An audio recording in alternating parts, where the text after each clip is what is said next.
മലേഷ്യയിൽ honeymoon trip കഴിഞ്ഞ ശേഷം നാട്ടിലേക്കുള്ള വരവ്. തിരുവനന്തപുരം വിമാനത്താവളത്തിൽ ദമ്പതികളെ സ്വീകരിക്കാൻ ഇരുവരുടെയും പിതാക്കന്മാർ എത്തിയിരുന്നു. തുടർന്ന് 4 പേരും ഒരു കാറിൽ വീട്ടിലേക്ക് യാത്ര ആരംഭിച്ചു. വീടെത്താൻ 7 കിലോമീറ്റർ മാത്രം ശേഷിക്കെ വാഹനാപകടത്തിൽ 4 പേർക്കും ജീവൻ നഷ്ടമായി. പത്തനംതിട്ട കോന്നി മുറിഞ്ഞക്കല്ലിൽ പുലർച്ചെ 4 മണിയോടെയാണ് അപകടം സംഭവിച്ചത്. കാർ എതിർദിശയിൽ നിന്നും വന്ന ശബരിമല തീർത്ഥാടകരുടെ ബസ്സിൽ ഇടിക്കുകയായിരുന്നു.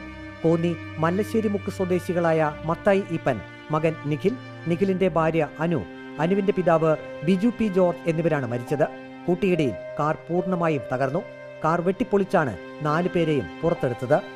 കാറിന്റെ മുൻവശത്തെ 2 ഡോറുകളും ജാമായ അവസ്ഥയിലായിരുന്നു. പുറകിലെ സീറ്റിലാണ് നിഖിലും അനുവും ഇരുന്നിരുന്നത്. അപകടശേഷം അനുവിനെയാണ് ആദ്യം കാറിൽ നിന്നും പുറത്തെടുത്തത്. നല്ല വലിയ സൗണ്ടായിരുന്നു. വണ്ടി ബസ്സിനോട് ഇടിച്ച് കയറിയിരിക്കുന്നതാണ്. പിന്നെ ആദ്യം നോക്കിയത് ഡോറ് നമുക്ക് ഓപ്പൺ ചെയ്യാൻ പറ്റുമോ നോക്കി. അപ്പോൾ അകത്തൂടെ കണ്ടത് ചേച്ചിക്ക് ജീവൻ ഉണ്ടായിരുന്നു.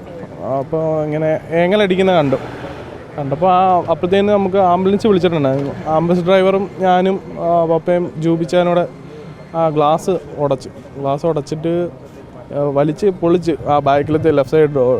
എന്നിട്ട് പുള്ളിക്കാരി നമ്മൾ വെളിയിലെടുത്ത് ആദ്യം വിടുമായിരുന്നു. പിന്നെ അപ്പോഴത്തേനും പോലീസുകാർ വന്നു. പിന്നെ അത് കഴിഞ്ഞിട്ടാണ് ഫയർഫോഴ്സ് എല്ലാം വരുന്നത്. കാറിൽ വെച്ച് തന്നെ ബാക്കി 3 പേരും മരിച്ചു. സ്പോട്ടിൽ തന്നെ മരണപ്പെട്ടിരുന്നു. പോലീസും ഫയർഫോഴ്സും സ്ഥലത്തെത്തി കാർ വെട്ടിപ്പൊളിച്ചാണ് മത്തായി ഈപ്പനെയും നിഖിലിനെയും ബിജു പി ജോർജിനെയും പുറത്തെടുത്തത്. റോഡിന്റെ നിർമ്മാണത്തിൽ അപകടങ്ങളുണ്ട്. ഏറ്റെടുക്കേണ്ട സ്ഥലങ്ങൾ ഏറ്റെടുത്തിട്ടില്ല, വീതി കുറവുണ്ട്. അതുപോലെ വളവുകൾ നേരെയാക്കിയിട്ടില്ല, ഡിവൈഡറുകൾ, ഒരുപാട് അപകടങ്ങളുണ്ട്. സ്ഥിരം ആക്സിഡന്റ് മേഖലയാണ് ഈ മുറിഞ്ഞകല് തൊട്ടുള്ള പ്രദേശങ്ങൾ. സ്ഥിരം ആക്സിഡന്റ് മേഖലയാണ്. കോന്നി താലൂക്ക് ആശുപത്രിയിൽ 4 പേരെയും എത്തിച്ചു. അനുവിനെ പത്തനംതിട്ട മുത്തൂറ്റ് ആശുപത്രിയിലേക്ക് കൊണ്ടുപോയി. ജീവൻ രക്ഷിക്കാനായില്ല. അശാസ്ത്രീയമെന്ന് നമുക്ക് പറയാൻ പറ്റത്തില്ല. പക്ഷേങ്കിൽ റോഡ് നിർമ്മാണം കഴിഞ്ഞപ്പോൾ അമിത വേഗതയിലാണ് ഇതുവഴി പോകുന്ന എല്ലാ വാഹനങ്ങളും. അത് പ്രൈവറ്റ് വാഹനമായാലും അയ്യപ്പൻ വണ്ടി ആയാലും എല്ലാം തന്നെ അമിത വേഗതയിലാണ് പോകുന്നത്.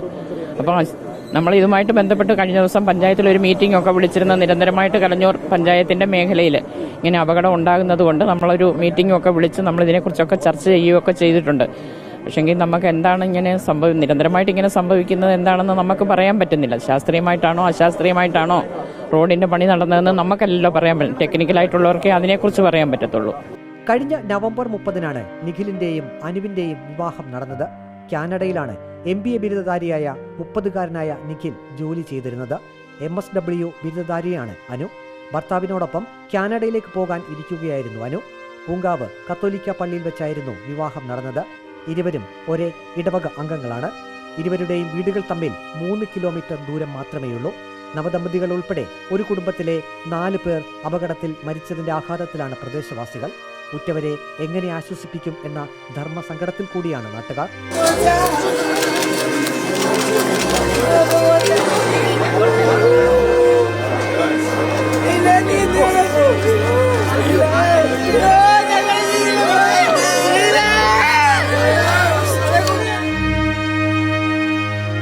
റിപ്പോർട്ടർ, പത്തനംതിട്ട.